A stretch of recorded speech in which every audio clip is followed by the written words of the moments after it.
Salut à tous et à toutes, lundi 14 avril 2026. Voici votre rendez-vous quotidien avec l'information fiable et vérifiée. Bienvenue dans le Grand Journal sur Swag Radio.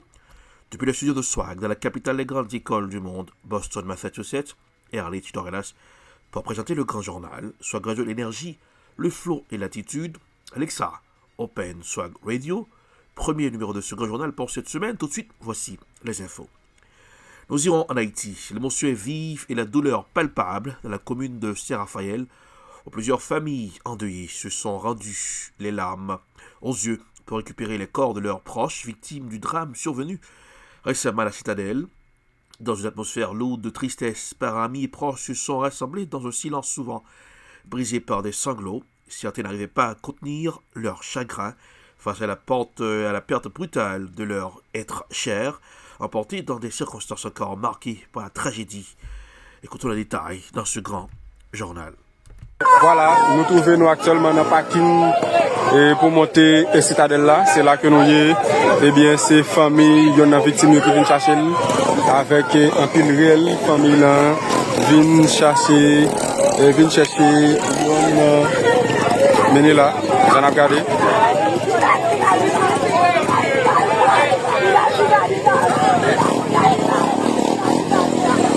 Ok.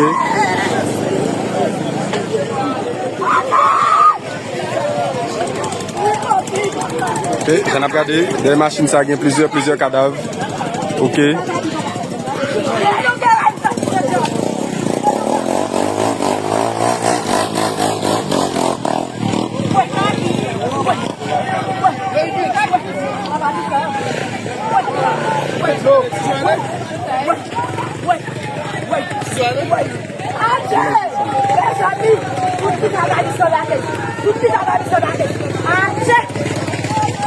C'est petit tout, vas-y.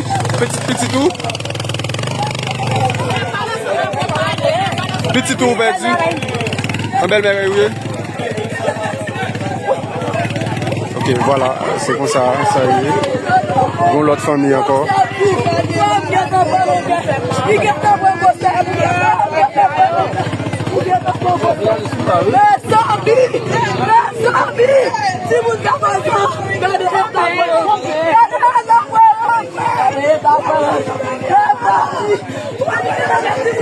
Ok, pas oublier nous sauter pour la caille, c'est dans le parking dans nous.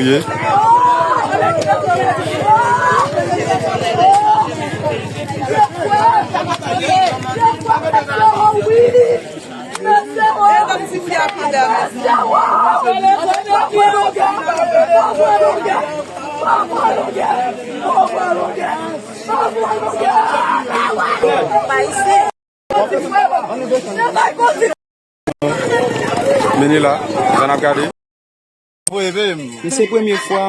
Voilà, nous trouvons actuellement dans le parking et pour monter à Citadelle là, c'est là que nous. Okay. Petit tour, vas-y. En belle mère, oui. Ok, voilà, c'est comme ça y est. Tragédie en Haïti. Leçon Haïti. Après l'échec des pourparlers à Islamabad, Trump ordonne à l'US Navy de bloquer tout navire entrant ou sortant des ports iraniens dans le détroit d'Ormuz. Une décision qui fait flamber le prix du pétrole. En réponse, les gardiens de la révolution menacent d'un tourbillon mortel quiconque approcherait la zone alors que le cessez-le-feu, expirant le 22 avril, vacille dangereusement. Le récit est signé France 24 dans ce grand journal. Le détroit d'Ormuz sous blocus dès ce lundi, c'est la réponse de Donald Trump à l'échec des négociations menées au Pakistan. Interrogé sur le retour de l'Iran à la table des pourparlers, le président des États-Unis déclare: Je m'en fiche qu'ils reviennent ou non. S'ils ne reviennent pas, ça me va. Leur armée a disparu et leurs missiles sont en grande partie épuisés. Et rappelez-vous, leur promesse était qu'ils allaient ouvrir le détroit d'Ormuz. Ils ne l'ont pas fait, ils ont menti. Les modalités de ce blocus ont été détaillées par le commandement central des États-Unis. Le blocus sera appliqué de manière impartiale à l'encontre des navires de toutes les nations entrant ou sortant des zones côtières et des ports iraniens, y compris tous les ports iraniens du Golfe Persique et du Golfe d'Oman. Le communiqué publié par l'armée précise: Les forces du CENTCOM n'entraveront pas la liberté de navigation des navires transitant par le détroit d'Ormuz à destination et en provenance de ports non iraniens. Selon Donald Trump, les États-Unis ont des stocks suffisants pour imposer ce blocage. Nous avons plus de pétrole que la Russie et l'Arabie Saoudite réunis. Nous n'avons pas besoin de passer par le détroit d'Ormuz. Si le président se montre confiant, ce n'est pas le cas du reste du monde. Les prix du pétrole ont bondi à l'ouverture des bourses de Tokyo et de Séoul. Une situation tournée en dérision par le président du Parlement iranien dans un message publié sur X. Profitez bien des prix actuels à la pompe. Avec ce soi-disant blocus, vous allez bientôt regretter l'essence à 4 ou 5 $. L'Iran, qui a prévenu que toute approche d'un navire militaire serait une violation du cessez-le-feu. Les gardiens de la révolution menacent les États-Unis d'un tourbillon mortel dans le détroit d'Ormuz. L'Iran se dit toujours confiant dans la capacité de la diplomatie à préserver ses intérêts nationaux. Le porte-parole du ministère iranien des Affaires étrangères, Esmaili Bagaï, s'est exprimé à la suite de l'échec des pourparlers avec les États-Unis. Un sentiment repris par le président iranien Massoud Pezeshkian. Ce dernier affirme que Téhéran est prêt à conclure un accord équilibré et équitable, garantissant une paix et une sécurité durable dans la région. Le récit est signé CGTN News dans ce grand journal. Les pourparlers directs entre Téhéran et Washington se sont terminés là où ils avaient commencé, à Islamabad, tôt dimanche matin, sans accord. Les responsables des deux camps soulignent l'existence de divergences majeures après 21 heures de négociations. Les États-Unis assurent que l'Iran a choisi de ne pas accepter leurs conditions, tandis que les médias iraniens qualifient les exigences américaines de déraisonnables et trop rigides pour permettre toute avancée. Malgré cette impasse, Téhéran estime que la diplomatie n'est pas terminée, ajoutant que personne ne s'attendait à ce que les pourparlers aboutissent à un accord en une seule session. La diplomatie ne s'arrête jamais. La diplomatie est toujours un outil pour garantir et protéger les intérêts nationaux, et les diplomates doivent remplir leurs devoirs en toutes circonstances, que ce soit en temps de paix ou de guerre. Cependant, à Téhéran, des Iraniens déclarent qu'ils avaient prévu cette issue. Nous avons été lésés par les États-Unis à plusieurs reprises, et je n'étais pas optimiste quant à l'issue des négociations. J'ai déjà constaté qu'ils ne tenaient pas parole et que leur objectif dans ces négociations était uniquement de servir leurs propres intérêts. Nous étions pessimistes dès le début concernant les négociations. Nous avons négocié avec eux à plusieurs reprises, et à chaque fois, nous nous sommes retrouvés dans une impasse. Ils n'acceptent en aucun cas nos propositions. Souvent, même leurs propres experts ne sont pas d'accord avec eux. Les négociations n'étaient qu'un prétexte pour s'armer et déclencher une guerre.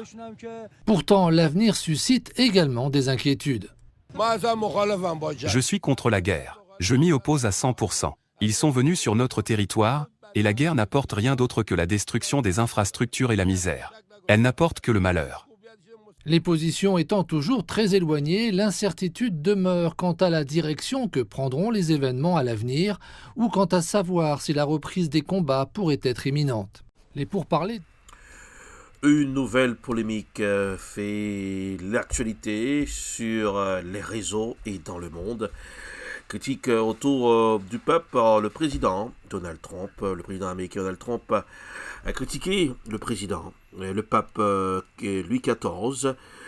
C'est une nouvelle polémique agite la scène politico-médiatique internationale. Le président américain Donald Trump a vivement critiqué le pape Léo XIV, déclenchant une vague de réactions. Le chroniqueur Eric Nolot n'a pas tardé à exprimer son indignation sur CNews. Écoutons les détails dans ce grand journal. Cette phrase est « Je ne suis pas fan du pape le Léon ». Niveau, c'est effrayant. Éric Nolot. Là, ça devient effrayant. En plus, il reproche au pape d'être pape, en fait. Il tient un discours qui est tout à fait... le discours de rappel des grands principes chrétiens. Il peut ne pas être d'accord, mais associer ça à une défense de la criminalité, je trouve ça lamentable. En fait, il ne connaît pas vraiment comme pape. Hein. Il connaît le cardinal Robert Prévost, natif de Chicago, et pas Léon, le pape Léon. En fait, Donald Trump voit en lui un Américain qui est un adversaire. Et c'est vrai d'ailleurs qu'il n'est pas le seul. Il y a beaucoup de gens qui se sont imaginés que ce pape américain serait le véritable adversaire, capable de tenir la dragée haute à Donald Trump. Le pape a fait le contraire. Il a dit dès le début qu'il ne s'occuperait pas, qu'il laissait la conférence des évêques américains gérer les problèmes quotidiens, même si on peut imaginer qu'il les soutient en sous-main. Le pape convient de division, c'est ce que dit. Ce qui est le plus incroyable dans ce que dit Donald Trump, c'est qu'il explique que s'il n'avait pas été élu, lui, après avoir fait campagne, président, jamais le cardinal Prévost n'aurait été élu pape. Et d'ailleurs, il n'était même pas candidat, dit-il. Et alors, il raisonne sur le conclave. C'est vraiment très, très surprenant. Oui. Avant de publier cette image de lui-même en sorte de Christ, guérissant les malades et inspiré par l'Esprit. Donc, il y a vraiment un problème. Il va y avoir un problème de loyauté pour les catholiques américains, cela étant. Hein. Bon, les électeurs MAGA, ils sont catholiques. Les critiques pleuvent à l'endroit du président américain concernant le pape. Est-ce qu'il a fait une erreur? Donald Trump a affirmé ne pas être fan du pape, l'accusant notamment d'adopter des positions jugées trop permissives face à la criminalité et à certains enjeux géopolitiques. Dans ses propos, il a laissé entendre que le pape cautionnerait des politiques ou des idées qu'il considère incompatibles avec les valeurs traditionnelles qu'il défend. Sur CNews, les critiques étaient fortes. On écoute les détails dans ce grand journal. Je pense que là-dessus, Donald Trump, il a commis une erreur parce que déjà, on voit comment son vice-président, J.D. Vance, qui lui est catholique, manie beaucoup plus le respect à l'égard de Léon XIV. Il faut savoir que c'est quand même une base aussi électorale. Il était allé voir le pape François à la veille de son décès. Totalement. Et il faut savoir que la base catholique, et notamment les évangéliques, sont très importants aux États-Unis en soutien de Donald Trump. Donc là-dessus, c'est une erreur. Et on ne peut pas caricaturer Léon XIV.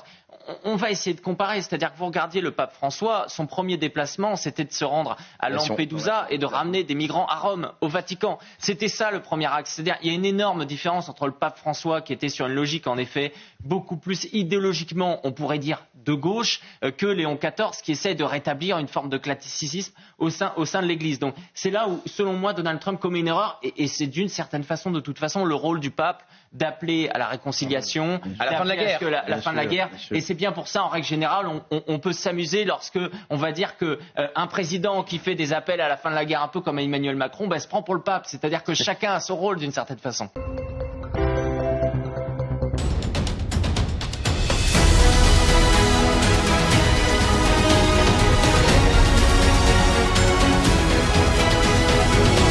De Rochef pour la suite de ce grand journal sur Swag Radio, énergie, le flow et l'attitude.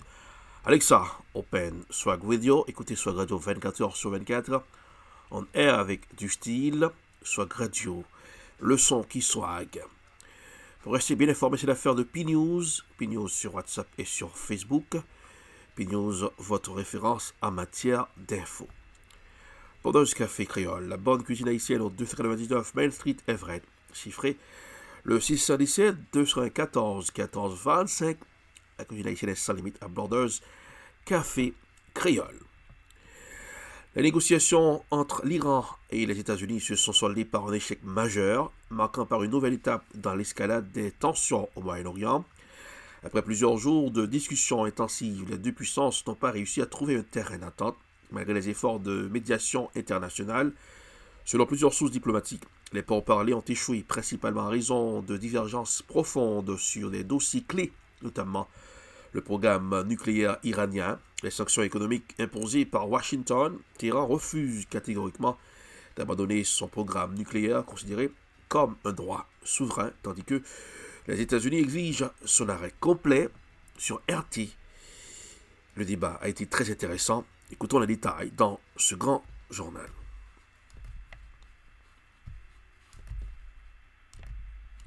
Donc, juste quelques heures avant le début de ces pourparlers, il y a à peine 48 heures, il semblait que la principale pierre d'achoppement était la continuité donc, de l'opération israélienne dans le sud du Liban, justement.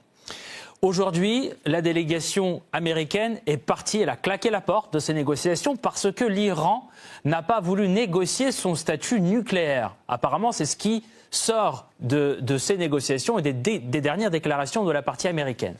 Alors, sur quoi devons-nous nous concentrer pour comprendre cet échec aujourd'hui ? C'est très difficile de répondre à votre question parce que les déclarations américaines, qu'elles soient de Trump, de Vance ou d'autres, sont incohérentes et sont souvent même des mensonges, parce que si ces négociations ont pu se tenir grâce au Pakistan à Islamabad, c'est parce que les 10 points spécifiés par l'Iran avaient été acceptés par les États-Unis. Et dans ces 10 points, il était bien dit que l'Iran gardait le contrôle de son industrie nucléaire. Il n'était pas question d'armes nucléaires, puisque l'Iran a toujours dit qu'il ne voulait pas se doter de l'arme nucléaire. Donc les raisons invoquées pour la rupture des négociations sont, à mon avis, fausses. Ce sont des prétextes. D'ailleurs, des négociations qui durent même pas une journée, 20 heures, on voit bien que c'était pas avec même une journée ou 2 journées qu'on pouvait régler un problème aussi ardu. Donc au départ, les données étaient faussées. Monsieur Krause, mais dans ce cas-là, si c'est un prétexte, alors à quoi servait de les commencer? Pourquoi les commencer? Puisque au moment où Donald Trump menace d'anéantir l'Iran, les bombardiers B-52 partent des bases anglaises. À ce moment-là, Donald Trump qui dit « bon, j'arrête tout, parce que j'ai l'impression qu'on va pouvoir convenir de quelque chose », il se tire une balle dans le pied, il perd des points politiques. Donc là, il n'est pas comme un gagnant, il est comme un perdant après ces négociations. Donc à quoi ça a servi? C'est stratégiquement un échec, ou c'est un échec dans les faits? C'est un échec stratégique et c'est un échec dans les faits, parce que là, le drame des États-Unis d'Amérique, c'est qu'ils ne sont pas dirigés par l'administration présidentielle de Trump, ils sont dirigés par Netanyahou, s'il existe encore, s'il n'est pas mort, mais en tout cas l'équipe qui dirige Israël à Tel Aviv. Et donc on voit bien que Vance est peut-être venu avec l'intention de déboucher sur un accord ou au moins une avancée, mais c'est pas en 24 heures qu'on peut tomber sur une avancée. Mais ce sont les gens, Whitcock et Jared Kushner peut-être, qui eux sont là pour rappeler les exigences d'Israël. C'est Israël qui dirige la stratégie américaine. Et Trump peut faire des déclarations intempestives et grandiloquentes. Il est entre les mains d'Israël. On l'a bien vu depuis le début de ces opérations. Alors, moi, je crois que la guerre ne va pas reprendre parce que, en fait, c'est l'Iran qui a, pour le moment, qui a les cartes dans les mains, contrairement à ce que dit Trump. C'est l'Iran qui a toutes les cartes. Il a le détroit d'Ormuz. C'est ça, c'est une bombe nucléaire en puissance. Et le président Trump est maintenant l'objet de contestations au sein de son pays, et l'économie mondiale est en train d'être secouée, et on va le reprocher à Trump. Donc, direction la Hongrie, scène de liesse à Budapest après la défaite d'Orban aux élections législatives.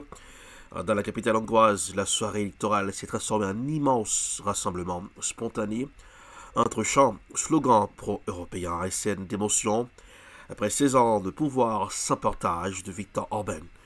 Le récit est signé Euronews dans ce grand journal. Paris réussi pour Péter Madiar. Après plusieurs mois de campagne à couteau tiré, son parti Tisa a remporté près des 2/3 des votes lors des législatives hongroises ce dimanche, mettant ainsi fin à près de 16 ans de démocratie illibérale de Viktor Orban. Une victoire accueillie avec joie et euphorie à Budapest. Rassemblés sur les places publiques, équipés d'écrans géants pour suivre le décompte, les électeurs se sont immédiatement laissés emporter par l'ambiance festive après l'annonce des résultats officiels. Ce jeune primo-votant affirme que ce scrutin restera à jamais gravé dans sa mémoire. Úgyhogy lehet a Magyarország szülinapja a többieknek fontosabb, mint az enyém, de rengetegen írtak. Volt, aki mondta, hogy nem lát a könnyeitől, megértem. Úgyhogy igen, szerintem mindenki érzi ezt most. La foule a poussé un cri de soulagement lors de l'annonce des résultats officiels. Nem mertem beleélni magamat ebbe. De most örülök, nem tudom, hogy mi lesz, de próbálok így nem gondolkozni, csak így, hát egy ilyen fellélegzés, amit érzek, leesett kő a szívemről, és igen. De nombreux électeurs ont affirmé avoir pris un jour de congé ce lundi pour pouvoir pleinement profiter de la fête qui a continué jusqu'au petit matin.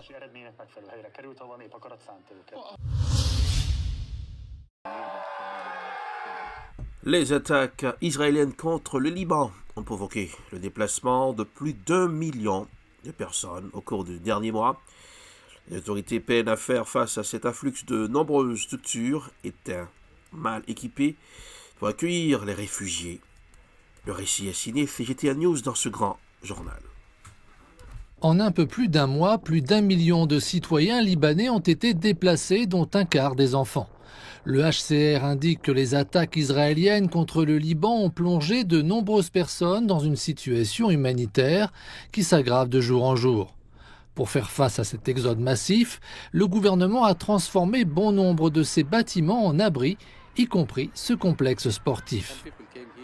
Certaines personnes sont venues ici et trouvent peut-être un autre endroit qui leur semble mieux. D'autres ne trouvent aucun endroit, car le nombre de réfugiés est très important. Quelques 1500 citoyens cherchent refuge ici. Mehdi, 67 ans, est l'un d'entre eux. Sa maison se trouve dans le quartier sud de Beyrouth, bastion du Hezbollah. Le confort de son foyer n'est qu'à quelques minutes de ce stade. Il ne peut pas s'en approcher. Au contraire, sa famille, y compris son épouse handicapée, est en grande difficulté.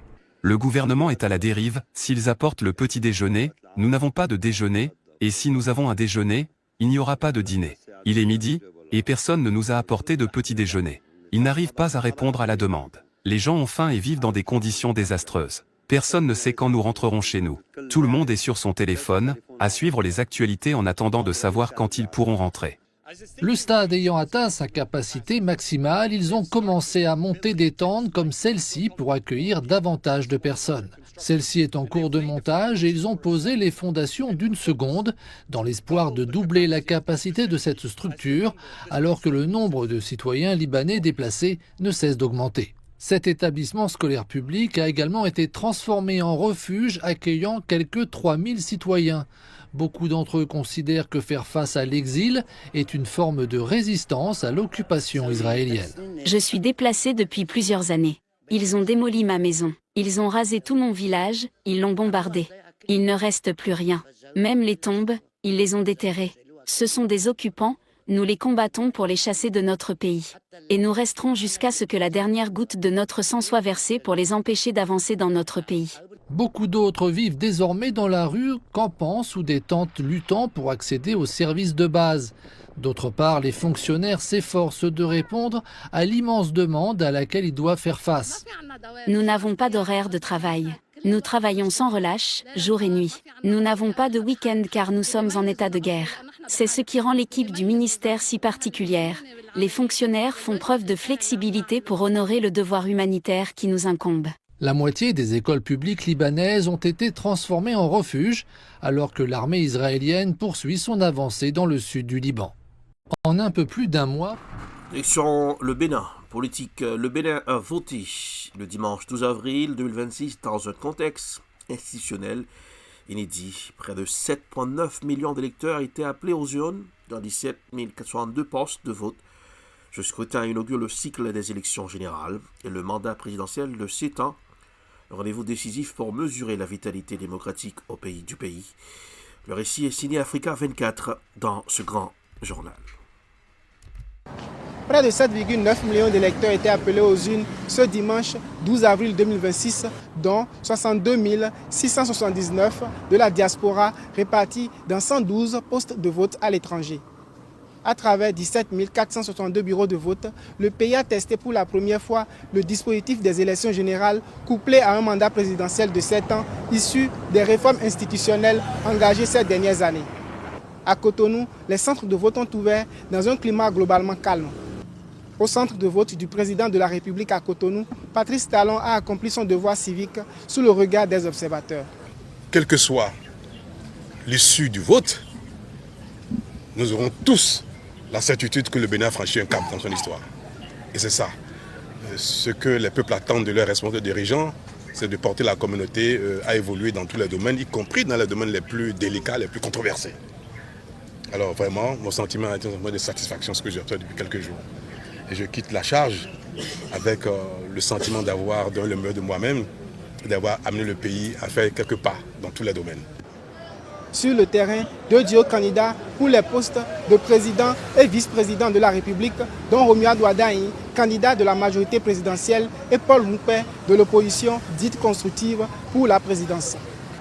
Les 2 candidats ont voté respectivement à Lokossa et à Lobogo, inscrivant leur participation dans une campagne marquée par la continuité des réformes et les débats sur leur impact. Il y a des informations qui nous sont parvenues hier et nous estimons que les acteurs n'iront pas jusqu'au bout et que le vote, le choix des concitoyens, le choix des compatriotes sera respecté à la lettre. Et il faut laisser les compatriotes choisir leur président de la République. Il ne faut pas faire des achats de conscience et surtout il ne faut pas voter à leur place. Et au terme, tous, nous devons respecter le choix des urnes. Ce scrutin présidentiel de 2026 intervient dans un paysage politique reconfiguré marqué par la crise politique ouverte en 2019 avec l'exclusion d'acteurs majeurs dont le principal parti d'opposition dirigé par Thomas Boniaï. L'invalidation de son duo candidat pour les élections générales de 2026 et les tensions internes accentuées par l'annonce de sa démission ont fragilisé le parti, provoquant des départs vers le mouvement Pacte républicain acquis à la mouvance. Par ailleurs, l'instauration de nouvelles institutions dont le Sénat redéfinit les équilibres politiques. Lefty Hounou, depuis Cotonou au Bénin pour Africa 24.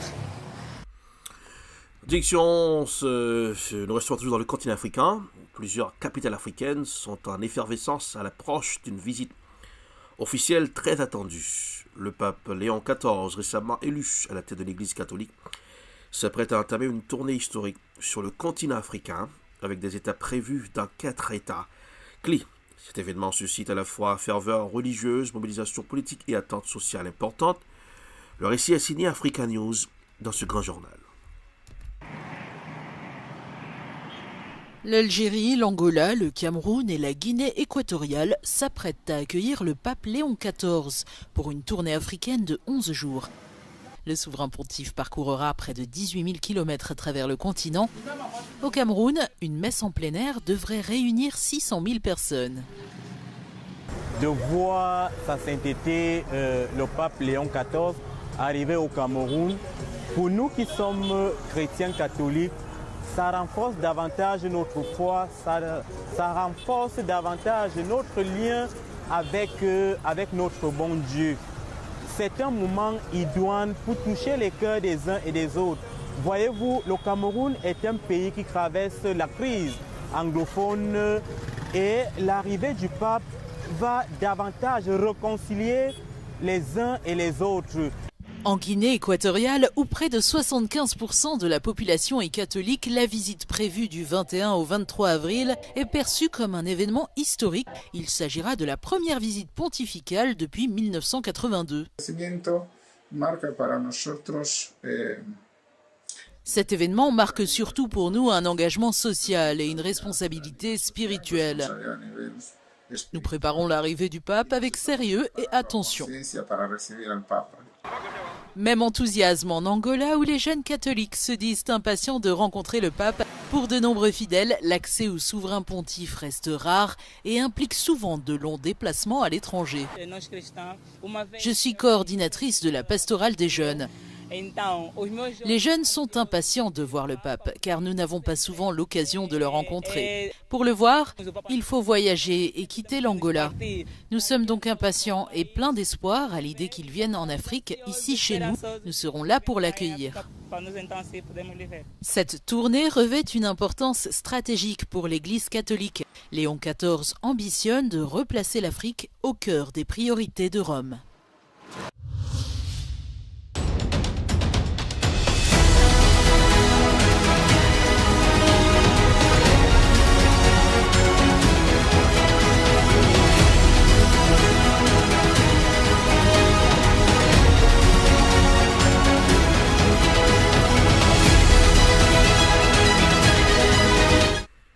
C'est la fin de ce grand journal pour ce lundi 14 avril 2026. Température pour aujourd'hui, Les prévisions annoncent une journée douce avec une température maximale de 69 degrés Fahrenheit et une minimale de 55 degrés Fahrenheit. Le temps sera marqué par de légères pluies intermittentes avec un risque de précipitation s'élevant à 35% en journée et 40% durant la nuit. Conditions du ciel, alternance de ciel, nuageux et de pluie légère, température 60 degrés Fahrenheit avec un ciel partiellement ensoleillé. À l'après-midi, 69 degrés Fahrenheit ressenti jusqu'à 76. Voilà. Grâce à l'ensoleillement passager, à la soirée, 63 degrés Fahrenheit avec un risque de pluie de 20% pour ce lundi 14 avril 2026. C'est la fin de ce grand journal. Merci de l'avoir suivi. Pour présenter le grand journal sur Swag Radio Erlich Dorelas, depuis le studio de Swag à la capitale des grandes écoles du monde. Swag Radio, l'énergie, le flow et l'attitude. Regardez le zoom sur la chaîne USAGA de 22 Comcast à Boston, 1045 North Shore, tous les dimanches, 3h, 3h30 avec Erlich Dorelas. Et continuez à envoyer les donations sur Cash App et sur Zelle pour supporter le travail médiatique. Oui, du pur journalisme, voilà. Un journaliste indépendant, info sans cassure, sans bavure. C'est comme P-News pour rester bien informé. Et votre référence en matière d'infos sur WhatsApp et sur Facebook, P-News. Et Brothers Café Créole, la bonne cuisine haïtienne au 299 Main Street, Everett. Chiffre le 617 214 14 25. Allez, joyeux lundi, joyeuse semaine. Au revoir. À demain.